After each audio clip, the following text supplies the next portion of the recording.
Okay, so we are back out here with my new to me 24-inch bucket that I'm in the process of kind of restoring a little bit. It was a used bucket from the John Deere dealership, and yeah, they sold it to me for a heck of a deal, $250 for a bucket that brand new costs between $1,800 and $2,100. So I hit it with some rust converter, and it's been sitting pretty much for about 20 hours now, 24 hours. The rust has now kind of been converted into more of a black primer finish that I should be able to hit with some of my Rust-Oleum farm and implement paint. So we're gonna do that now, and we're gonna see if we can make this thing look a little nicer. I am waiting on the teeth still to come in. Those should be in the next 3 or 4 days, so I'll have new teeth on here. And rust converter is pretty amazing stuff. You just wanna make sure that you clean off the surface of any type of dirt and any flaking rust, anything like that. But we did, and everything black is where there was rust, and anything that's kind of that odd color right there is where there was paint before. So we're gonna try to hit this with some black paint and see how we can make it look.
Okay, so we're all done with it. I think it looks a lot better than it did. If I can find an old picture of it, I'll show it to you. We basically pressure washed it all down, got it as clean as possible considering, you know, there was some dried concrete and some stuff in there that we had to chip off. Hit it with the rust converter after it dried, and then put a couple coats of black implement paint on it. And I think it looks really good. When we get the new teeth in, we'll throw those on here, and I will have a bucket worth a lot more than what I paid. And what's nice though is that even with the new teeth, which ended up being about $150 for all the teeth, the pins, which ended up being about $30, I still got this for a heck of a deal, even after done kind of restoring it and getting it the way I want it. And I also have a butter bar attached to some teeth if I ever want to throw that back on here to use it with that. But with my 36-inch bucket over there, that has a butter bar on it. It's a lot wider, and if I'm going to be grading anything or getting it real flat, I'll just use that one. But really, really cool. You can always pick up a bargain if you look a little harder than, you know, just on Amazon or eBay. But yep, we're done with that project. Look what just came in the mail. So I have my new teeth for my pre-owned new to me bucket. These are FANGGS. This is the John Deere TK225FD. We're going to be installing these on the bucket. The picture said that they were yellow, but they're black, which I don't really care. Just going on a bucket. We're going to try to reuse the same pins that we took out. These are made in China. I feel like this is something that they could easily manufacture here in the United States, and they don't need to outsource to China. Because again, this is just something that, you know, from a cost perspective, it might cost them, what, a couple dollars more to make them here. That said though, these are some pretty tough teeth. We'll get them installed and see how they work on the new to me and currently refinished bucket. Sorry if you hear cicadas in the background, but this should be a relatively quick and easy process, just putting the teeth on and then locking these pins back in place. Well, let's see what happens. Okay, so tooth should go on just like that, and then the pin should just slide in. And I think you can put it in from either side, so let's try to put this one in from this side just to make it a little easier if we ever have to remove it. Should just be a half a turn. There we go, that was pretty simple. And for those of you who didn't see that, this goes in like that. Start down here, should end up on top when we're done.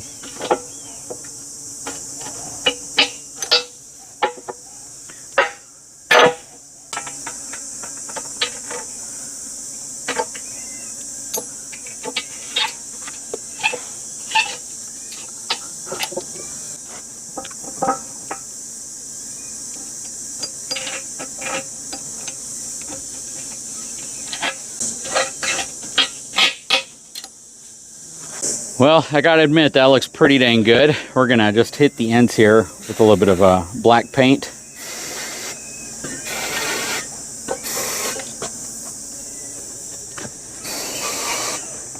And we should be pretty much done with this bucket project.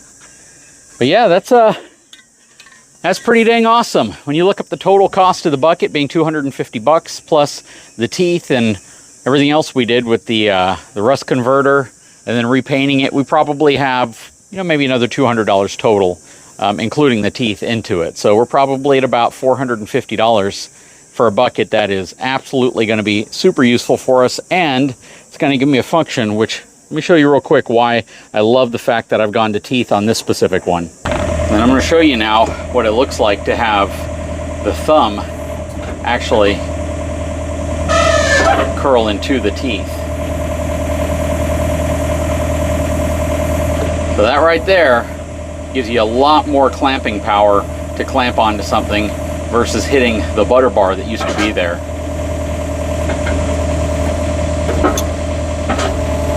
So whenever we're doing brush removal, stuff like that, it's going to come in really handy to be able to really clamp down on something, because the part you can't see, which I can probably zoom down here to show you a little bit, is the fact that the gap between the thumb and the sides of the bucket are so much smaller now that, again, it's going to give me the ability to crush things, to be able to really squeeze on things so it doesn't just slide out the side of the bucket. And I already have a butter bar on my 36-inch bucket, so I don't really need to have it on both of these, and that was the reason why we put the teeth back on this one.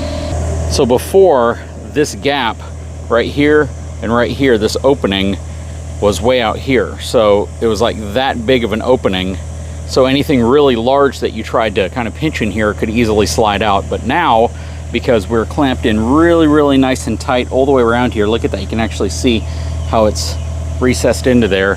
It's going to give us the ability to have far more clamping strength and crushing strength whenever we're utilizing it for that purpose, moving, you know, tree limbs, debris, and stuff like that. But I do have to crush down some stuff in the trailer, so let's wrap up this video with some footage of that. All right.